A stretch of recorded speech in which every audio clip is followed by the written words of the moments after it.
Halo guys, kembali lagi ke channel Renardus Suryandaru. Pada video kali ini gue akan membahas topik terkait tentang karyawan.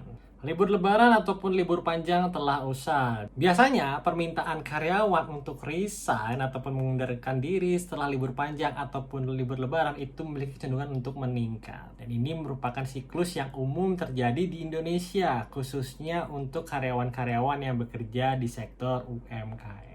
Gue pribadi sebagai pelaku usaha UMKM pernah mengalami hal ini. Di video kali ini gue mau ngasih beberapa alasan kenapa karyawan pada cabut sehabis libur lebaran dan beberapa tips untuk menghadapi hal ini. Menurut pendapat gue, terdapat 5 alasan utama kenapa karyawan resign setelah libur lebaran ataupun libur panjang. Yang pertama adalah terkait dengan masalah personal. Hal ini bisa dipicu dengan ketidakcocokan antara karyawan dengan business owner, lingkungan kerja yang toksik, ataupun beban kerja yang tidak sesuai dengan penghasilan yang didapatkan oleh karyawan. Dan alasan personal ini merupakan alasan yang umum untuk setiap karyawan mengundurkan diri dari perusahaan ataupun tempat di mana dia bekerja. Alasan kedua adalah menunggu THR atau bonus turun. Biasanya THR turun itu 10 hari menjelang hari lebaran. Dan tentu saja karyawan akan menunggu momen ini sebelum dia keluar dari tempat usaha. Begitu pula dengan bonus. Ya, setelah karyawan menerima bonus, biasanya karyawan baru akan keluar dari perusahaan tempat dia bekerja. Alasan yang ketiga adalah terkait dengan banyaknya lowongan pekerjaan yang dibuka sehabis lebaran ataupun mendapat tawaran pekerjaan dari saudara dan teman ketika liburan. Alasan yang keempat adalah terkait dengan faktor pulang kampung. Beberapa karyawan gue mereka berasal dari daerah dan tentu saja ketika momen lebaran ada beberapa kasus dari karyawan-karyawan gue yang mereka memilih untuk pulang atau bekerja di kampung dan tidak kembali lagi ke tempat dia bekerja. Alasan yang terakhir adalah terkait dengan faktor keluarga. Beberapa kasus yang gue temui adalah mereka memiliki anak atau anaknya baru lahiran sehingga karyawan gue merasa bahwasanya dia harus pindah kerja di mana dia bisa dekat dengan anak ataupun istrinya. Atau salah satu contoh lagi yang pernah gue alamin adalah karyawan gue resign karena somehow istrinya cemburuan di tempat kerja. Suka nggak suka, mau nggak mau lo bakal menghadapi hal-hal ini. Well, itu tadi 5 alasan umum kenapa karyawan lo resign dari tempat kerja. Resign atau mengundurkan diri setelah menerima THR ataupun bonus pada dasarnya merupakan hak karyawan. Tapi di sini yang menjadi masalah adalah kalau karyawan kita itu resignnya secara mendadak, menghasut teman-temannya untuk resign, atau yang lebih parah adalah tidak bilang-bilang atau dia langsung keluar aja seperti itu. Dan tentu saja buat gue dan elu yang melakukan sebuah usaha ataupun bisnis, mencari karyawan itu bukanlah perkara yang mudah karena kita butuh waktu untuk merekrut, butuh waktu untuk mentraining, dan butuh waktu untuk mengadaptasikan sistem yang kita miliki kepada karyawan baru. That's why ketika karyawan kita resign sehabis libur panjang ataupun libur lebaran, ini menjadi hal yang sedikit menyulitkan bagi kita pemilik bisnis. Karena kalau tim kita kekurangan orang ataupun karyawan kita beberapa tidak masuk atau karena resign, tentu saja ini akan menyebabkan operasional bisnis menjadi terganggu.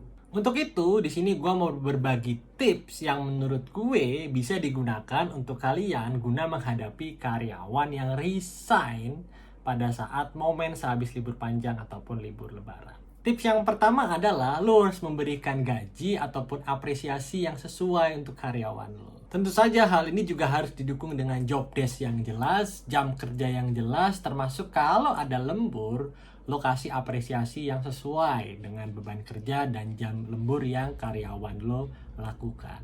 Adanya kejelasan terkait dengan kenaikan pendapatan karyawan, ini bisa memberikan sinyal positif bagi karyawan. Pada dasarnya, nggak ada karyawan yang nggak pengen kalau gaji mereka naik kan. Let's say per tahun terdapat kenaikan gaji 5% sampai 7%. Paling tidak, ini bisa membuat mereka loyal terhadap pekerjaan mereka di tempat kita. Tentu saja gaji yang sesuai juga harus dibarengi dengan persaingan kerja yang sehat antar karyawan. Nggak jarang karyawan gue saling sikat-sikutan dengan teman-temannya sesama karyawan. Tentu saja hal ini bisa membuat karyawan-karyawan yang bagus cenderung akan keluar meskipun apresiasi atau gaji yang diberikan itu sudah cukup oke. Tips yang kedua adalah lu harus bisa bangun komunikasi yang baik di dalam tim lo, termasuk dengan karyawan lo. Menurut gue, masalah komunikasi ini merupakan masalah yang susah-susah gampang, ya. Nggak jarang juga masalah itu muncul karena miskom antara business owner dengan karyawannya. Untuk itu, lo harus bisa bangun gaya komunikasi yang luas dengan karyawan lo. Misalkan karyawan lo punya saran, keluh kesah, atau masukan, ada baiknya lo dengarkan dengan baik. Dan nggak sulit untuk menyampaikan aspirasi mereka ke lo sebagai pengusaha. Bisa saja via telepon, ataupun lo memberikan waktu khusus untuk diskusi dengan mereka. Ini merupakan cara untuk membangun budaya komunikasi yang luas. Dan tentu saja terpenting di sini adalah komunikasikan ke karyawan lu, bilang ke mereka kalau lu mau resign, boleh, tapi harus dikomunikasikan atau disampaikan ke gue, ke kita sebagai business owner, paling tidak sebulan sebelum dia mau resign. Ini untuk mempermudah kita untuk mencari karyawan, paling tidak sebulan adalah waktu yang cukup buat rekrut karyawan, mentraining, ataupun membiasakan dengan sistem yang ada. Yang ketiga adalah lo harus bisa jaga hubungan baik dengan karyawan lo. Dalam hal ini, peran lo sebagai business owner terkait dengan leader skill yang lo miliki itu penting banget, men. Lo harus bisa membaca karakter karyawan dan lo juga harus bisa investasi emosi yang sifatnya positif. Bangun relasi ataupun keterikatan emosional yang baik dengan karyawan. Contohnya misalkan lo bisa ngobrol dengan karyawan lo secara informal di waktu-waktu senggang. Atau mungkin saja lo bisa ajak makan bareng karyawan lo. Siapa tahu karyawan lo bisa bicara banyak dengan lo, mengutarakan keluh kesahnya pada saat lo makan bareng dengan karyawan-karyawan lo. Oke, jadi segini dulu video yang gue buat kali ini untuk menjawab pertanyaan terkait dengan kenapa banyak karyawan kita yang resign habis libur panjang ataupun lebaran. Semoga video ini bisa membantu lo semua yang kebingungan untuk menghadapi karyawan yang banyak resign habis libur lebaran. Please klik tombol like, subscribe, and share di bawah kalau lo ngerasa konten ini berguna.